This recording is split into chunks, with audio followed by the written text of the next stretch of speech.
Sometimes the hardest trigger to pull is the one you know is right. The wind howled across the shattered dunes, carrying grains of glass sand that scraped against Ethan Cole's visor like whispers of something long dead. His HUD flickering at 37% power, temperature dropping fast, and the faint metallic taste of recycled air clinging to the back of his throat as he stepped over the remnants of a battlefield that had already forgotten who won.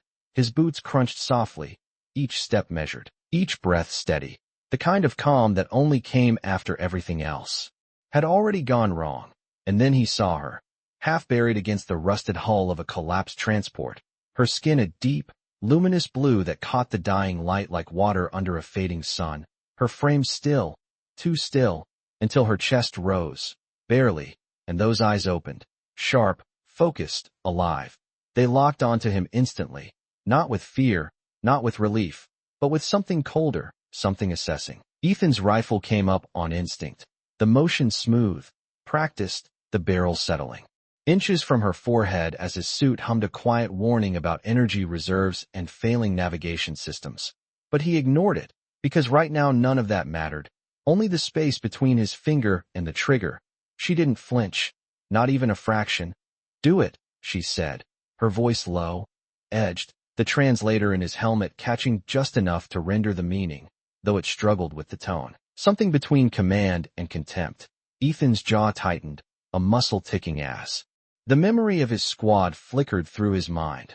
Laughter cut short, signals gone silent, boots that would never move again, and every protocol drilled into him since day one lined up clean and simple. Eliminate threats, secure survival, move on.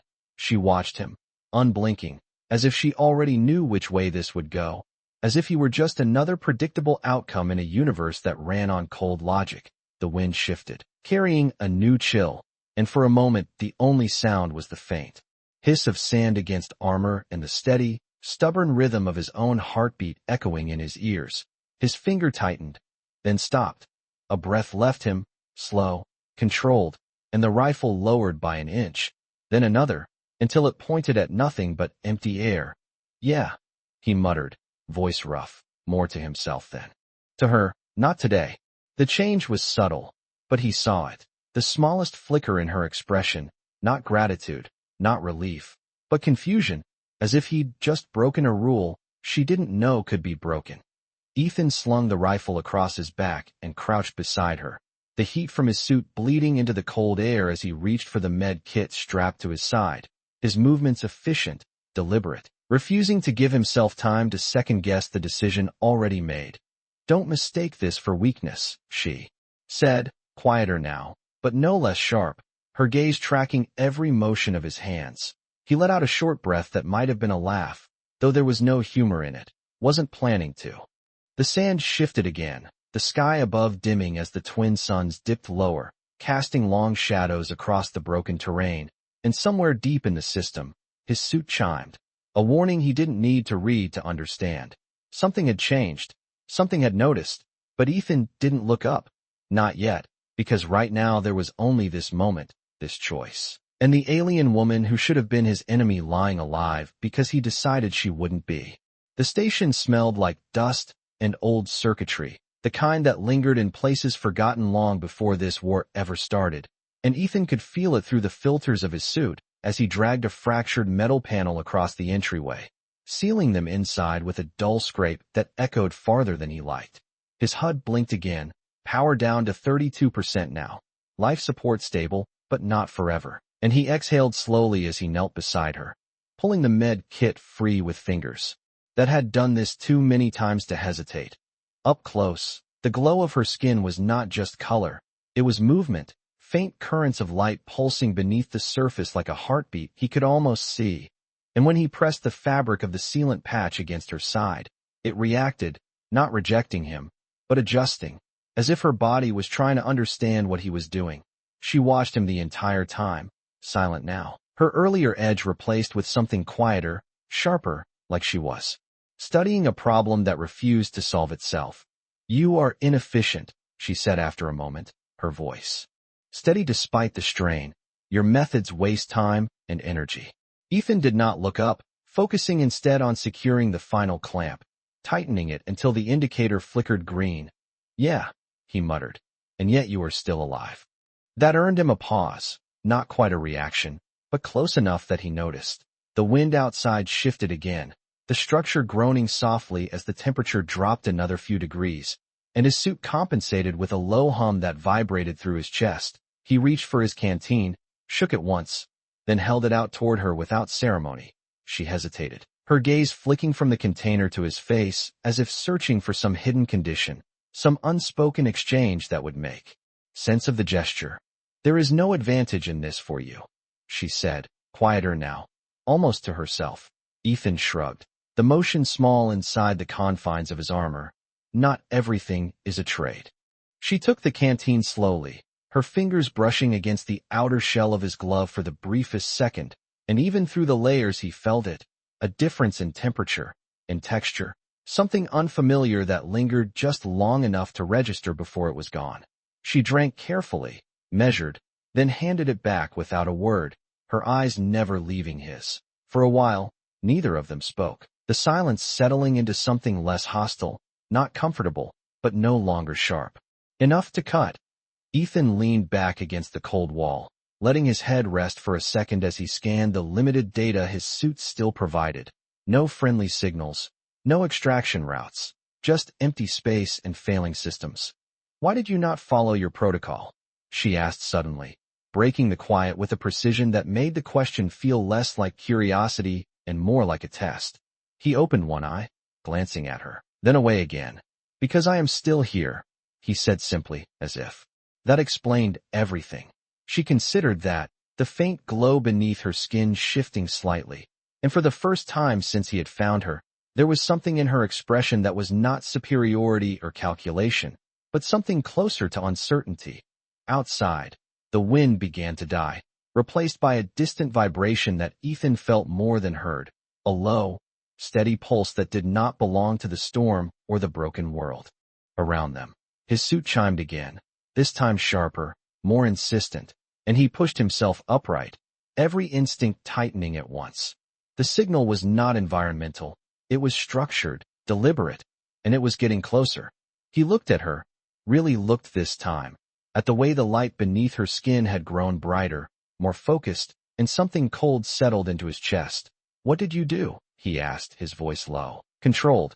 She met his gaze without hesitation, and this time there was no confusion in her eyes, only clarity, and something else he could not quite name. "I survived," she answered. The vibration grew stronger, not loud but precise, like a heartbeat echoing through the bones of the station, and Ethan felt it in the soles of his boots as he stepped toward the fractured doorway, his suit struggling to interpret the signal while thin lines of static crawled across his display. 30% power now, systems reallocating without his permission, as if something external was already reaching in and rewriting the rules. He did not like that. Behind him, she shifted, no longer slumped against the wall but upright, steady in a way she had not been minutes ago, the faint glow beneath her blue skin now brighter, more organized, pulsing in slow, deliberate intervals that matched the rhythm outside. He turned back to her, narrowing his eyes. "That signal, it is yours." She tilted her head slightly, not denying it, not confirming it either, just watching him with that same unsettling calm that had replaced the earlier coldness. "It is not a signal," she said, her voice clearer now, stronger. "It is a response." Ethan let out a short breath, somewhere between disbelief and frustration. "To what?" For a moment, she did not answer, her gaze drifting past him toward the sealed entrance as the low hum intensified, becoming something layered, multiple frequencies weaving together into a pattern that felt too structured to be natural. Then she looked back at him, and this time there was no ambiguity in her expression, only certainty. "To me." The word settled heavier than it should have, and Ethan felt something tighten in his chest as he glanced down at his failing HUD, watching as new data began to appear without authorization, symbols he did not recognize resolving into clean, sharp lines, his system attempting to translate, and failing. External interface detected, it warned, though the tone had shifted, less alarm, more compliance. He swore under his breath and stepped back, creating distance without fully realizing he was doing it.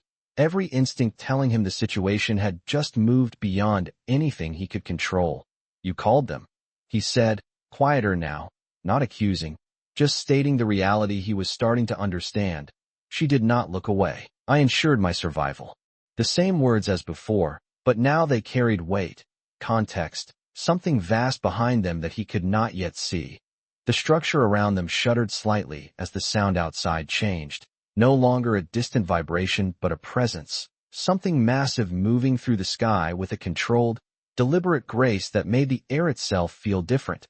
Ethan's suit struggled again, briefly dimming before stabilizing, and he caught a glimpse of the external scan, shapes above, too large to process, descending in formation. His throat tightened as he looked back at her, really looked this time, at the way she stood now without assistance, at the way her posture had shifted from wounded to composed, from survivor to something else entirely. "You could have told me," he said, though even as he spoke he knew how pointless that sounded. She regarded him for a long second, the glow beneath her skin settling into a steady, quiet light. "Would it have changed your decision?" Ethan did not answer right away, because the truth was already there, obvious and uncomfortably simple. No, it would not have. And that realization sat heavier than anything else. Outside, the hum reached a peak, then softened, as if the world itself was holding its breath, and a thin beam of pale light cut through the cracks of the ruined station, painting sharp lines across the floor between them. Ethan followed it with his eyes, then looked back at her, a dozen questions forming and none of them useful. "So what happens now?" he asked. She stepped forward, just one step, but it changed everything, closing the distance he had instinctively created, her gaze steady, unwavering. "Now," she said, "you learn what it means to be seen." The light did not feel like light, not in the way Ethan understood it, because it carried weight, a pressure that settled across his armor and slipped through the seams of his thoughts, and when he stepped closer to the fractured opening, the world outside no longer looked like a battlefield but a stage held in suspension. The storm had gone silent, the air unnaturally still, and above them the sky was no longer empty. Shapes hovered there, vast and deliberate, their surfaces smooth and reflective like liquid metal suspended in the air, each one aligned with a precision that made his chest tighten, because nothing that moved like that was random. His suit struggled to keep up, warnings stacking over each other until the display dimmed and reset, as if something had gently but firmly told it to be quiet. Ethan swallowed, the dryness in his throat sharper now, and for the first time since he had stepped onto this planet, he felt small in a way that had nothing to do with survival and everything to do with scale. Behind him, her footsteps were soft, controlled, no trace of the earlier weakness left, and when she moved to stand beside him, the light from above responded, subtle but undeniable, shifting in intensity as if acknowledging her presence. He noticed it. Of course he did, because soldiers noticed patterns, and this one was impossible to ignore. "Those are not rescue ships," he said, his voice low, more observation than question. She followed his gaze, her expression calm, almost serene, and the glow beneath her skin matched the rhythm of the distant fleet, steady and composed. "No," she replied, "they are not." The ground beneath them vibrated once, gently, like a pulse passing through the planet itself, and then the nearest of the shapes began to descend, not fast, not aggressive, just controlled, inevitable, until it hovered a few hundred feet above the ruins, its surface unfolding in segments that revealed layers of light beneath, intricate and precise. Ethan's suit flickered again, then stabilized into something quieter, as if it had accepted its new limitations, and he found himself lowering his hand from his rifle without remembering making the decision. It would not matter anyway, not here, not now.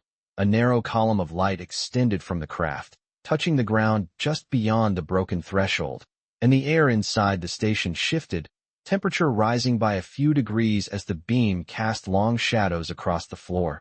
Ethan glanced at her, searching for something. Fear, hesitation, anything that would make this feel like a situation he understood, but there was none, only certainty. "You planned this," he said, not accusing, just stating the shape of the truth as it unfolded around him. She turned her head slightly, her eyes meeting his, and for a brief moment something softer flickered there, Not regret, not quite, but recognition. I ensured I would not be left behind, she answered. The words were simple, but the weight behind them was not. Outside, figures began to form within the light, silhouettes at first, then clearer, tall, composed, their movements synchronized in a way that spoke of something far beyond individual action. They did not rush, they did not react to him. Their focus fixed entirely on her. Ethan felt it then, the shift in the air, not pressure this time but attention, vast and quiet, settling like a gaze across the space. And he realized with a clarity that left no room for doubt that whatever had just arrived was not here for him. He was not the center of this moment. He was the anomaly within it. So where does that leave me? He asked, the question escaping before he could stop it. She looked back at him fully now, the distance between them small, but suddenly defined by something far greater than space, and the faint light beneath her skin softened, just slightly. That depends, she said, her voice quieter than before, on whether you still believe your choice was a mistake. Ethan held her gaze, the sounds of the descending figures filling the silence behind her, and for a second, just a second, the battlefield, the orders, the protocols, all of it felt distant, like echoes from a life that no longer quite fit. He exhaled slowly, steady, and shook his head once. No, he said, and something in the way she looked at him changed. The figures stepped out of the light without sound, their forms tall and precise, each movement controlled as if guided by something deeper than instinct. And Ethan felt his breath slow without meaning to, his body reacting to a presence that did not demand attention but commanded it anyway. Their skin carried the same faint luminescence as hers, though dimmer, like reflections of a brighter source. And when they reached the edge of the ruined threshold, they stopped in perfect unison, their gaze fixed past him, never once acknowledging his existence. That was the moment it became undeniable. This was not a rescue, not a patrol, not even a search. This was arrival. Ethan shifted his weight slightly, boots grinding softly against the glass sand, and for a second his hand hovered near his rifle out of habit more than intent. But he let it fall again because every instinct he had told him the same thing. There was no threat here, not in the way he understood it. Behind him, she stepped forward, and the reaction was immediate. Every one of the figures lowered, not dramatically, not ceremonially, but enough to make the change clear, a subtle inclination that carried more meaning than any display of force ever could. Ethan blinked once, slow, processing, his mind trying to align what he was seeing with anything in his training, anything at all that made sense, and finding nothing. They are not soldiers, he said quietly, more to himself than to her. No, she answered, her voice steady. They are not required to be. The nearest of the figures lifted a hand, and the light from above shifted, softening, focusing, until it framed her completely, isolating her from the broken world around them. Ethan watched as she moved into it, her posture straightening fully now, not just healed but transformed, the last traces of vulnerability gone as if they had never existed, replaced by something composed, something absolute. The glow beneath her skin brightened, not harsh, not blinding, but undeniable, and for a brief second the entire scene felt suspended, like time itself had paused to acknowledge what was happening. Ethan took a slow breath, the air inside his helmet suddenly too thin, his thoughts catching up with the reality in front of him piece by piece. You are not just one of them, he said, the words settling into place as he spoke them. She stopped a few feet ahead, then turned slightly, just enough for him to see her expression. And there it was again, that same flicker he had seen before, not superiority, not distance, but something closer to recognition. No, she said softly, I am not. One of the figures stepped forward then, lowering further, and though Ethan could not understand the words that followed, he understood the tone, the weight, the way the others remained still as it spoke. It was not a report, not a request. It was acknowledgement. Ethan's gaze shifted. Between them, then back to her, and the realization finally settled fully, heavy and undeniable. This was her world, her structure, her people, and he had found her not as a soldier, not as an equal, but as something else entirely, something that should have been far beyond his reach. So what now? He asked again. But this time the question carried more than uncertainty. It carried something quieter, something steadier. She looked at him fully now, the light reflecting in her eyes, and for a moment everything else seemed to fade. The ships, the figures, the ruined station, all of it becoming background to the space between them. Now, she said, her voice calm but certain, they decide what you are. The words landed without force, but Ethan felt them all the same, a shift not in danger, but in understanding, and for the first time since the sky had opened, he realized that the choice he made out there in the sand had not ended anything. It had only begun something far larger than he had ever intended. The silence after her words did not feel empty. It felt measured, as if the air itself was waiting for something to conclude, and Ethan stood there with the weight of that sentence settling slowly into place, not like a threat, but like a shift in gravity, subtle and impossible to ignore. They decide what you are. He let the thought sit, turning it over without reacting, because reacting would mean accepting the premise, and something in him refused to do that so easily. The figures remained still, their attention fixed on her, not him, and that was what made it clear. He was not the center of judgment. He was the variable. One of them moved slightly, just enough to break the symmetry, and a soft tone resonated through the air, not sound exactly, but something that carried meaning all the same, layered and complex, far beyond anything his suit could translate. The system tried anyway, flickering weak symbols across his display before abandoning the effort entirely. Ethan exhaled. Slowly, his breath fogging faintly against the inside of his visor as he took a step forward, not toward them, but toward her, closing the space that had formed when everything else began to shift. No, he said, the word quiet but steady, cutting through the silence in a way that made one of the figures pause mid-motion. Her eyes moved to him immediately, not surprised, not offended, just attentive, as if she had expected something like this. No, he repeated, a little firmer now, they do not decide that. For a moment nothing changed, and then the air seemed to tighten slightly, not pressure, not force, but attention refocusing, narrowing, adjusting to include him in a way it had not before. Ethan felt it like a weight at the back of his mind, a presence evaluating, not hostile, not curious, just precise. He ignored it, because he had been looked at like that before, by commanders, by systems, by everything that reduced a person to a function. He was done with that. I made my choice out there. He continued, his voice even, controlled. And I am not changing it now just because the sky opened up. The words hung there, simple, unadorned, and for a second the entire structure seemed to listen.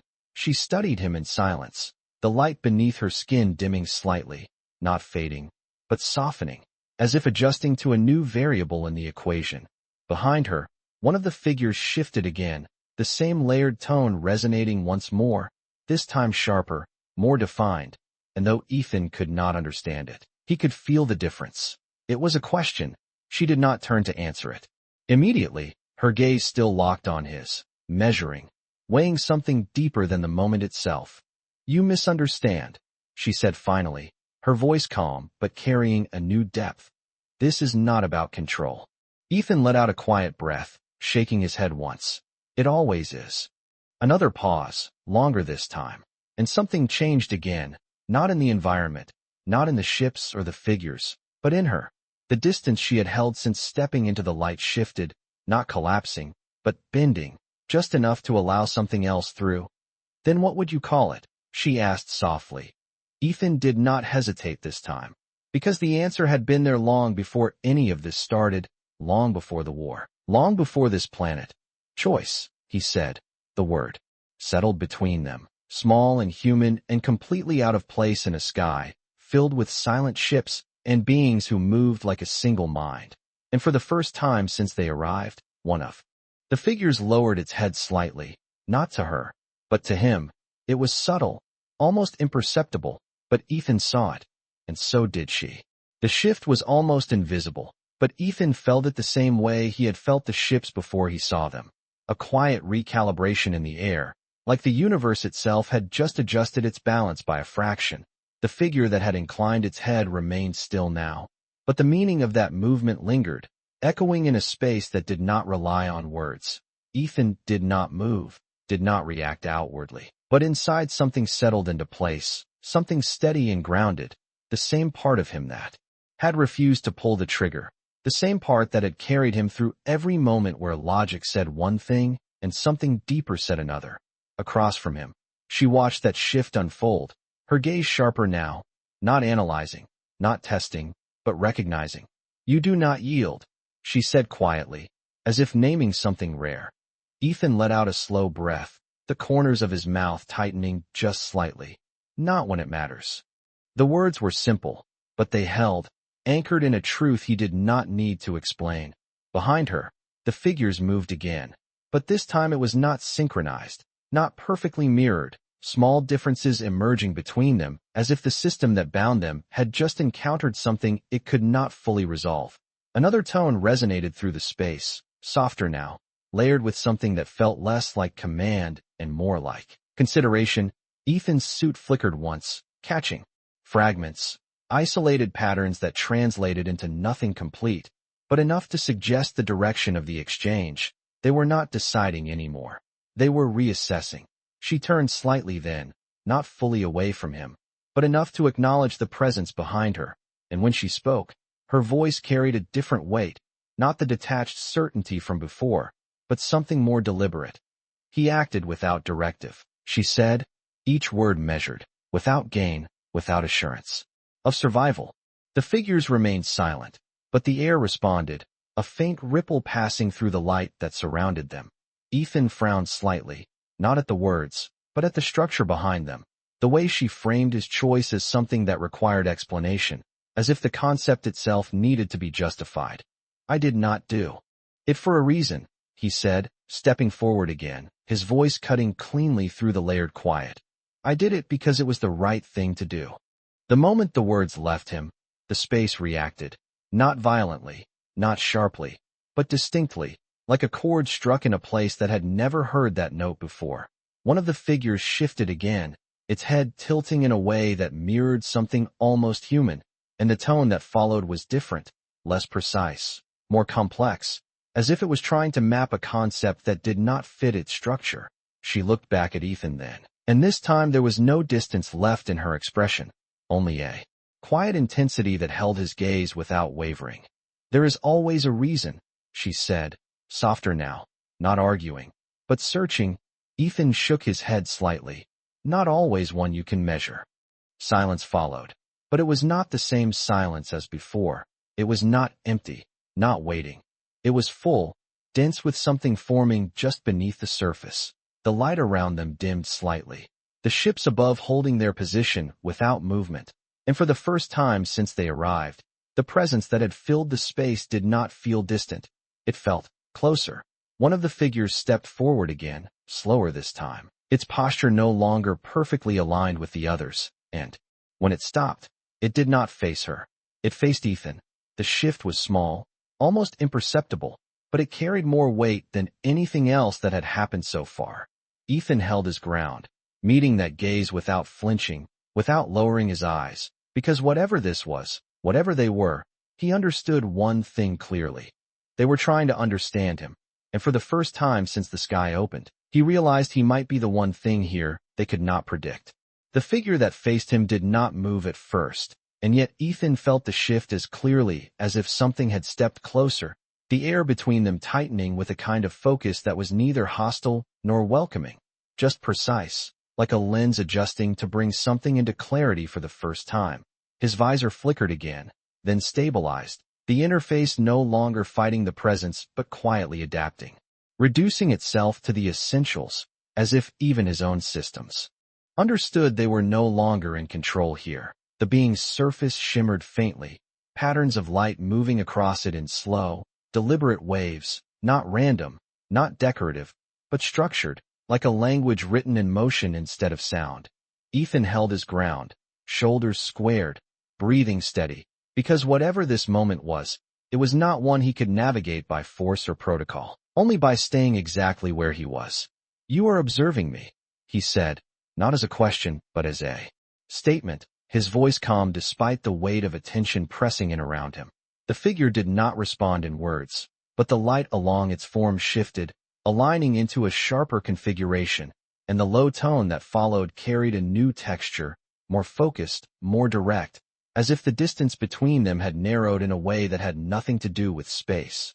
Behind him, he could feel her presence without turning, steady, attentive. And when she spoke, her voice came softer than before, not to correct, not to explain, but to bridge. "They are attempting to understand your pattern," she said.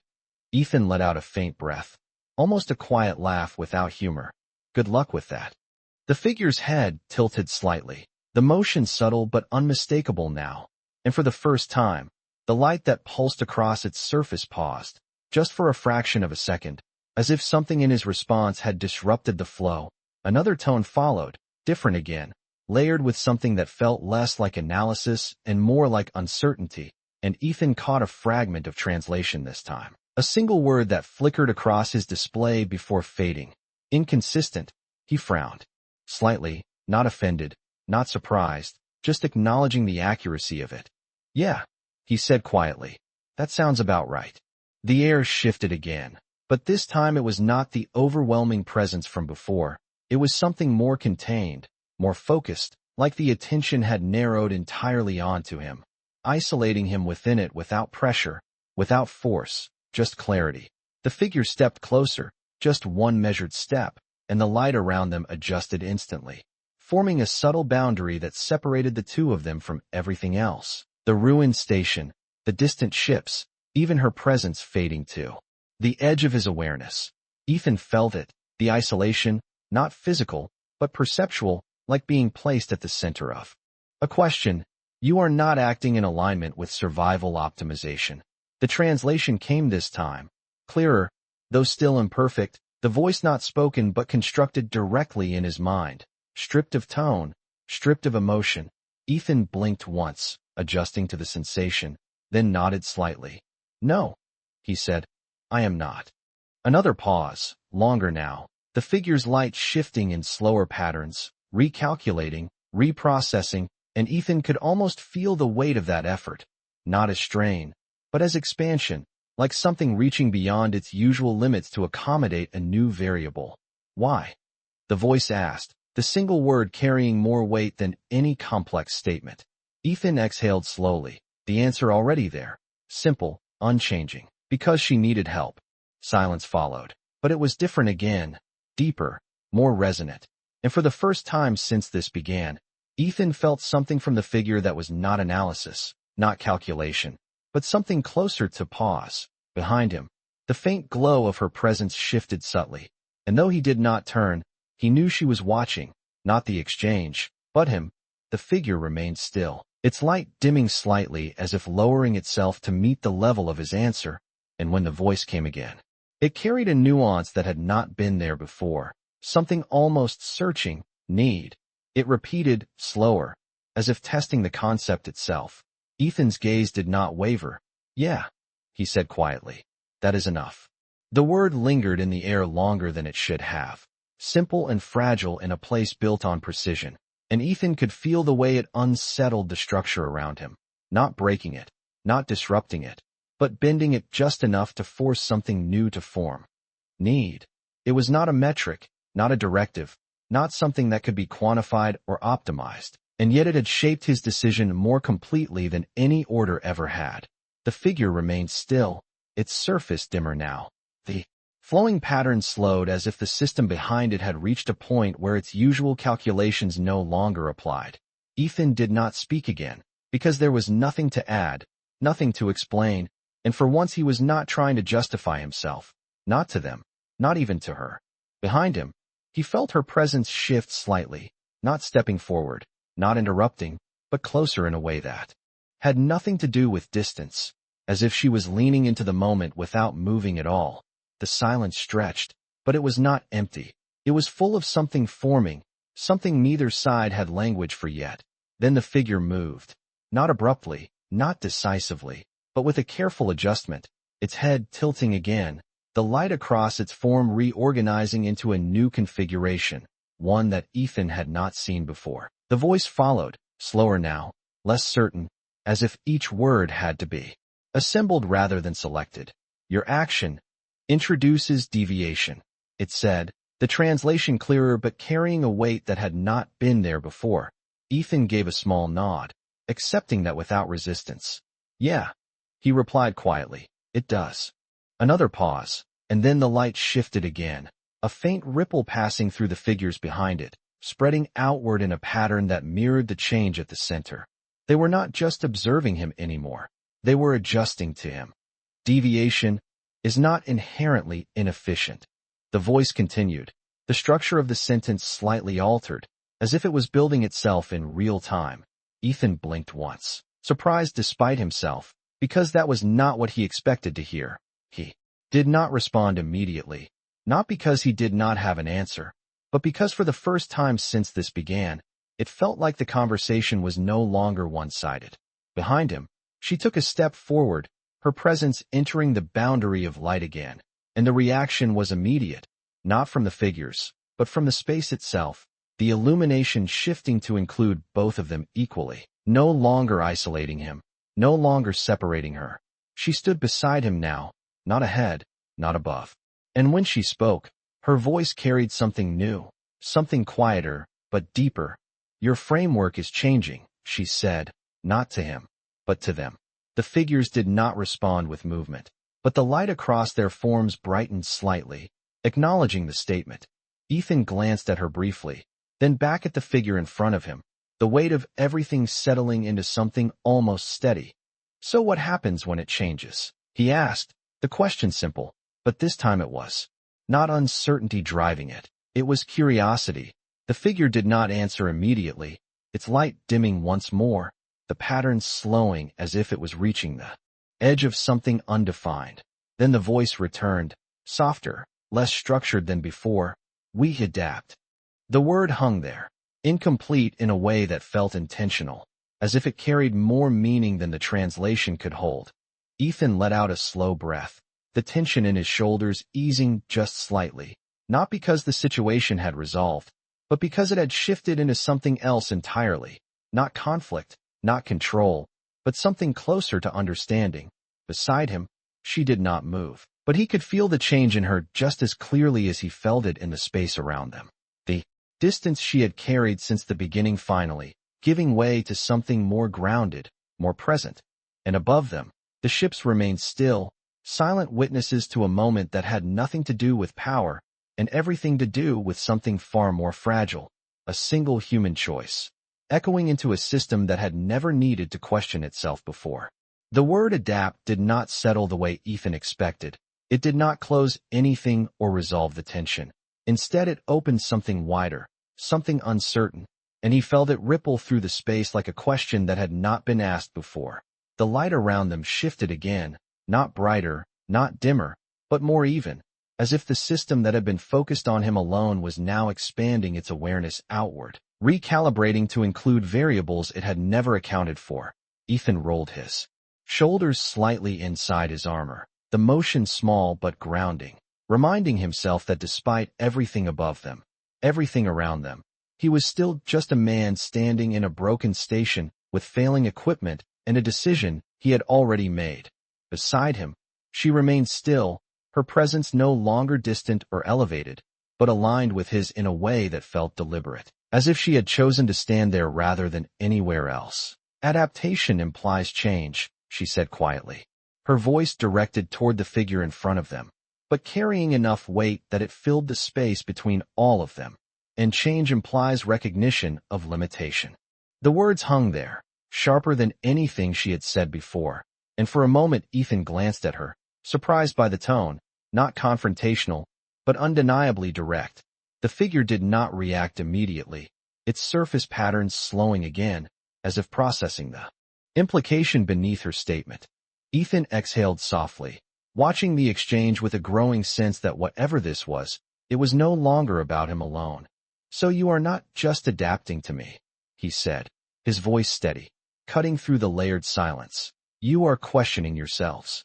The moment the words left him, the air shifted again, not dramatically, but enough that he felt the weight of attention return, sharper this time, more focused, as if he had touched something closer to the center than before. The figure's light reorganized once more, faster now, less uniform, and when the voice came, it carried something new, something almost incomplete. Self-assessment is inefficient under stable conditions. It said, the structure more rigid again, but not as certain as before. Ethan gave a faint nod, understanding the logic even if he did not agree with it. But things are not stable anymore, are they? Silence followed, deeper this time, and the ships above them seemed to dim slightly, their presence still immense, but less imposing, as if the entire system was drawing inward, focusing on the exchange rather than projecting outward. Behind them, the wind began to return, faint at first, carrying a soft whisper of sand across the ground, a reminder that the world itself had not stopped, even if everything else felt suspended. She took another step forward, now fully within the shared space of light, her posture straight but no longer distant, and when she spoke again, her voice was softer, but carried further. He acted without certainty, she said, without assurance of outcome, and yet the result has altered your framework. The figure remained still, but the light across its form flickered once, a subtle disruption that Ethan recognized now as something close to hesitation. He looked between them, then back at the figure, and for the first time since this began, he felt something shift inside himself as well. Not doubt, not fear, but clarity. You are trying to figure out if what I did has value, he said, the words simple, direct. The voice answered almost immediately this time, but the tone was different, less rigid, less certain. Value is not yet determined. Ethan let out a slow breath, then gave a small shake of his head. It does not work like that. The figure tilted its head again, the motion more pronounced now, as if the concept itself resisted alignment. Explain, it said. Ethan looked at it, then at her beside him, then back again, and for a moment the entire universe seemed to narrow down to that one request. He took a breath, steady and controlled, and spoke the only truth he had left to offer. Sometimes, he said quietly, you do something not because it has value, but because it should be done anyway. And this time, the silence that followed did not feel like confusion. It felt like something breaking open.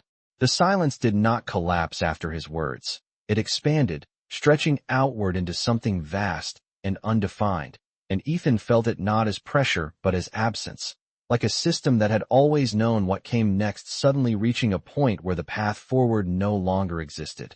The light around the figure dimmed again, not fading but stabilizing into a slower rhythm, each pulse deliberate, spaced, as if whatever processed its thoughts was no longer operating at full certainty. The voice did not come immediately, and that alone told Ethan more than anything it could have said. It was thinking, truly thinking. Beside him, she remained still, but he could feel the shift in her, subtle yet undeniable. The way her posture had softened, the way her presence no longer carried the same absolute certainty it had when she first stepped into the light. She was not above this moment anymore. She was inside it. Your statement lacks measurable framework, the voice finally said, but even as the words formed, they felt incomplete, like something borrowed from an older system that no longer fully applied. Ethan let out a slow breath, his visor fogging slightly at the edges before clearing again. Yeah, he said quietly. It usually does. The figure tilted its head once more, the motion no longer perfectly precise, no longer identical to the others behind it, and that difference stood out more than anything else, because it meant the system was no longer unified in the way it had been before. Ethan saw it, and so did she. You are encountering contradiction, she said softly, her voice not directed at him, but not distant either. A variable that does not align with your established structures. The figure did not respond to her immediately, but the light across its surface shifted again, this time uneven, small variations breaking the previously flawless patterns, and Ethan realized with a quiet certainty that this was not just adaptation. This was fracture, not damage, not failure, but the beginning of something that could no longer be contained within its original form. Contradiction introduces instability, the voice said, slower now, each word placed with care. Ethan nodded slightly. Sometimes, he replied, but sometimes it is how you grow. The word hung there, heavier than the others, because it carried implication, direction, something beyond simple response. The figure stilled completely, its light dimming to its lowest level yet, and for a moment the entire space seemed to hold its breath. Above them, the ships remained motionless, but their presence felt different now, less like a unified force and more like a network waiting for input, for resolution, for something to anchor itself to. Ethan shifted his weight slightly, the glass sand beneath his boots crunching softly, grounding him in the only reality he fully understood. You asked me why I did it, he continued, his voice steady, not pushing, not demanding, just offering. And I told you. Not because it was efficient, not because it had value, but because it was right. You do not measure that. You decide it. The words settled into the space with a quiet finality, and for the first time, the figure did not respond with immediate analysis. Instead, the light across its form pulsed once, twice, then steadied into something new, something that did not match any pattern Ethan had seen before. Beside him, she took a slow breath, the glow beneath her skin dimming in tandem, not in weakness, but in reflection, as if she was following the same shift, the same realization. Decision, without directive, the voice said, softer now, less constructed, more uncertain, is autonomy. Ethan gave a small nod. Yeah, he said, that is part of it. Another pause, deeper than the others, and then something changed, not in the figure alone, not in the ships above, but in the space itself. The boundary of light around them expanded slightly, no longer isolating, no longer testing, but including. And when the voice came again, it carried something that had not been there before, something fragile, something new. Then, your action was not deviation, it said, slowly, carefully. It was choice. And this time, when the words settled into the silence, it did not break anything, it built something. The word choice settled into the space like something fragile but undeniable, and Ethan felt it in the way the air shifted, not reacting, not resisting, but accepting, as if a boundary that had never been questioned before had finally been crossed. The figure remained still, its light no longer fluctuating in uncertainty, but holding steady in a new pattern, one that did not match the rigid symmetry from before, one that allowed for variation, for difference. Above them, the ships responded in kind, their alignment loosening just slightly, not breaking formation but no longer perfectly mirrored, as if the entire system had begun to breathe for the first time. Ethan let out a slow breath, the tension in his shoulders easing in a way he had not realized he had been holding, and for a moment, the battlefield, the war, the broken station around him felt distant, like echoes fading into something quieter. Beside him, she shifted her stance, not stepping away, not reclaiming distance, but grounding herself in the same space he occupied, her presence no longer defined by hierarchy but by proximity. You understand it now, she said softly, her voice carrying something that had not been there before, not certainty, not command, but something closer to recognition. The figure turned slightly toward her, its motion no longer perfectly synchronized with the others, and when it spoke, the voice carried a new texture, something less constructed, more formed in the moment. Understanding is incomplete, it said, but direction has changed. Ethan gave a faint nod at that, because it was the closest thing to honesty he had heard from them yet. That is how it works, he replied quietly. You do not get it all at once. The light around them expanded again, but this time it did not isolate or test. It connected, extending outward until the boundary that had once separated him from them no longer existed, dissolving into a shared space where no single point held dominance. Ethan felt it clearly now, the shift from observation to inclusion, from evaluation to something else entirely, not acceptance, not yet, but possibility. One of the figures behind the first stepped forward, its posture no longer identical to the others, and the tone it emitted was softer, layered differently, as if the system was no longer speaking with a single voice, but many. Fragments of translation flickered across Ethan's display. Incomplete, but meaningful enough to grasp, integrate, preserve, expand. He exhaled slowly, understanding the direction even if he did not fully grasp the structure behind it. You are not just adapting, he said, glancing between them, then back to the first figure. You are changing because of it. The figure did not deny it this time. Its light pulsed once, steady and clear. Change is now required. It answered. Beside him, she looked at him again, and this time there was no distance left at all, no trace of the earlier separation between what she was and what he was, only a quiet awareness that something between them had shifted as well. Your action has altered more than you intended, she said, her voice calm but carrying weight. Ethan gave a small shrug, the motion simple, almost understated against the scale of everything around them. That tends to happen. For a moment, none of them spoke, and the silence that followed was not heavy, not uncertain, but full, complete in a way that did not demand resolution. The wind outside picked up again, carrying a soft hiss of sand across the ground, and the ruined station creaked faintly, as if remembering it was still part of a world that moved and changed. Above them, the ships remained, but their presence no longer felt like an overwhelming force. It felt like something waiting, something listening. The figure stepped back slightly then, not retreating, but creating space, and when it spoke again, the voice carried a clarity that had not been there before. The human will not be reclassified, it said, the words precise but no longer rigid. The human will be acknowledged. Ethan blinked once, the statement landing in a way he did not expect, not as a reward, not as a judgment, but as something else entirely, recognition. Beside him, she did not look away, her gaze steady, and in that moment, Ethan realized that whatever this had started as, whatever it had been meant to be, it had become something neither side had planned for, something built not on power, not on structure, but on a single decision made in the sand. And now, it was no longer just his choice. It was theirs. The acknowledgement did not arrive with sound or spectacle.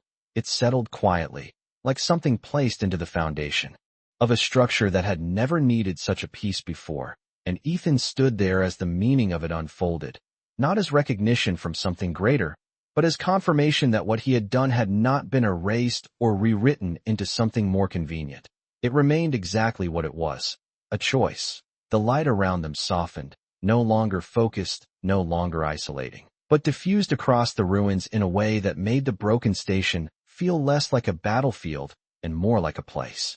Between moments, a space where something had ended and something else had just begun.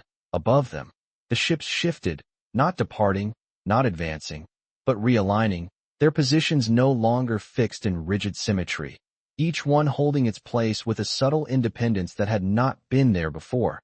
Ethan watched it happen without moving, his breath steady, his thoughts quieter now, because for the first time since he had stepped onto this planet, there was nothing demanding an immediate decision from him. Beside him, she turned slightly, her gaze lifting toward the sky, then lowering back to him, and the expression she carried was no longer distant, no longer measured against him as something separate. It was present. They will remember this, she said softly, her voice carrying a calm certainty that did not need to prove itself. Ethan let out a small breath, almost a quiet laugh, though there was no humor in it, just a kind of tired acceptance. Yeah, he replied. So will I. The wind moved again, stronger now, carrying fine grains of sand across the ground, whispering against the metal and glass around them.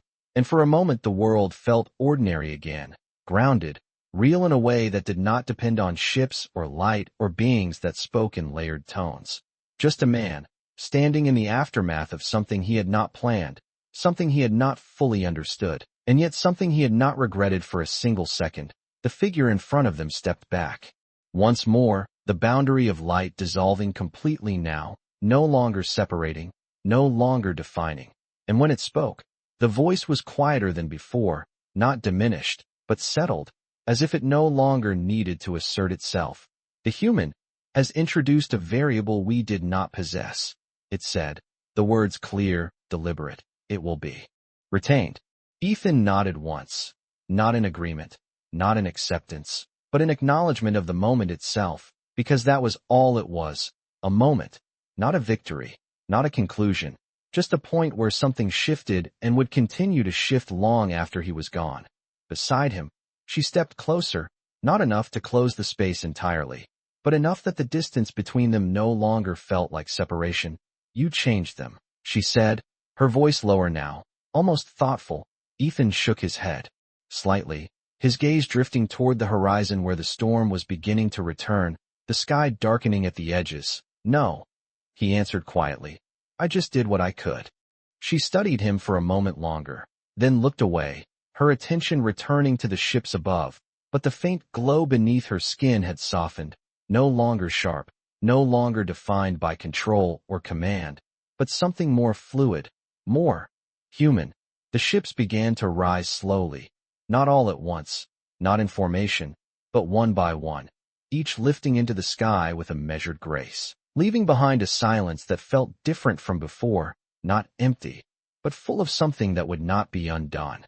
Ethan watched them go until the last of them disappeared into the thinning light, and when the sky finally returned to its natural stillness, he exhaled, long and steady, the tension leaving his body in a way that felt almost unfamiliar. The war was still out there, the world was still broken, and nothing about that had changed. But something else had, something quieter, something harder to measure. He glanced down at his hands, still steady, still his, and then back up at the horizon, where the wind carried the first signs of another storm. He adjusted his stance, squared his shoulders, and without another word, he turned to walk, not away from what had happened, but forward into whatever came next, because he was never meant to conquer the stars. He was only ever meant to remind them what a choice looked like.